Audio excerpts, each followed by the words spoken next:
Bravo à l'équipage de Banque Populaire et à son skipper Loïc Perron. Ils ont réalisé notamment première partie de Tour du Monde incroyable, puisqu'en Tasmanie, ils avaient plus de 2000 milles d'avance sur le record. Et la deuxième partie, ils ont tenu le rythme pour finir plus de 2 jours devant le record. Donc c'est évidemment une super performance. C'est une super performance parce qu'un Tour du Monde, c'est toujours compliqué. Avec des bateaux qui vont aussi vite, il faut savoir tenir le rythme. Il faut aussi savoir mener le bateau à la juste vitesse pour tenir les 45 jours sans casse. On sait que ces bateaux, les limites sont extrêmement loin en termes de vitesse, mais il faut souvent se demander comment freiner le bateau suffisamment pour traverser ces mers du monde sans encombre. Ces records, c'est toujours sujet à une certaine réussite vis-à-vis de la météo, puisqu'on part, on part pas dans les mêmes conditions de vent, et autour du monde, les conditions peuvent changer.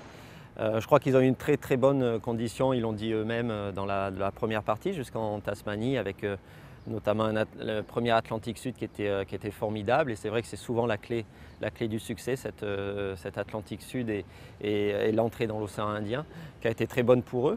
Dans la deuxième partie, visiblement, ils ont perdu 1000 milles sur le temps du record, donc ça veut dire qu'ils n'ont pas eu forcément des belles conditions, notamment à l'approche du Cap Horn. Je crois qu'ils ont été extrêmement freinés par un front qui était devant eux. On savait que notre temps était battable, parce qu'on était de notre côté pas très heureux de la façon dont Neptune nous a servi sur ce Tour du Monde, notamment sur la partie Atlantique Sud, que ce soit à l'aller ou au retour. Il faut savoir qu'avec Groupama 3, on a fait quand même toute l'Atlantique Sud après le Cap Horn au pré jusqu'au Cap Vert, qui était quand même une situation assez atypique, parce que normalement il y a une grosse partie au portant. Ça n'a pas été le cas pour nous. Donc on savait que le temps pouvait être descendu, mais il faut le faire, et il faut bien le faire, et c'est ce qu'ils ont fait.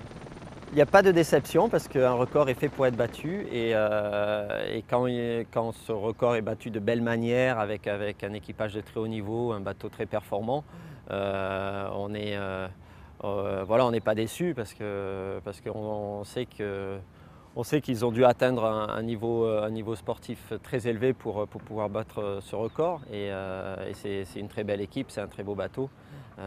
Donc c'est mérité, et c'est pas n'importe qui a battu ce record. Donc pour nous c'est pas une déception, c'est au contraire une satisfaction de voir que ce record fonctionne, et ce record attire les meilleurs marins du monde sur ce Tour du Monde.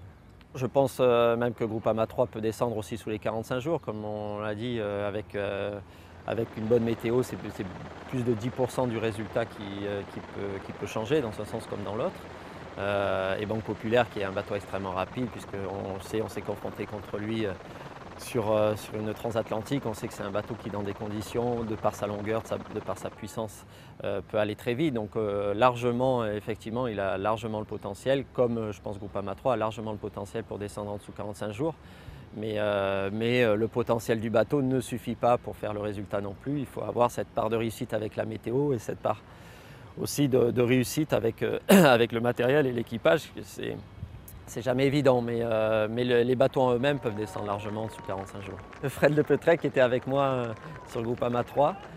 Donc lui, il n'avait rien à perdre, mais il a quand même gagné un nouveau record, puisqu'il est allé plus de 2 jours plus vite que ce qu'il a été sur le Groupama 3. Donc bravo Fred.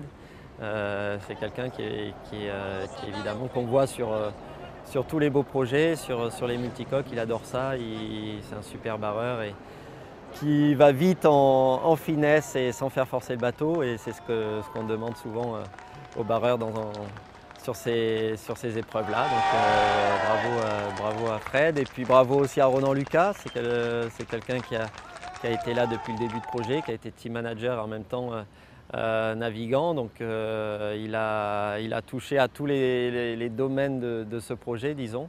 Il était là au début de la construction, à organiser et faire le budget pour que ce projet existe. Et je crois qu'on peut lui tirer un énorme coup de chapeau. Et je crois que c'est celui qui s'est le plus impliqué dans ce projet. Donc la réussite lui revient beaucoup.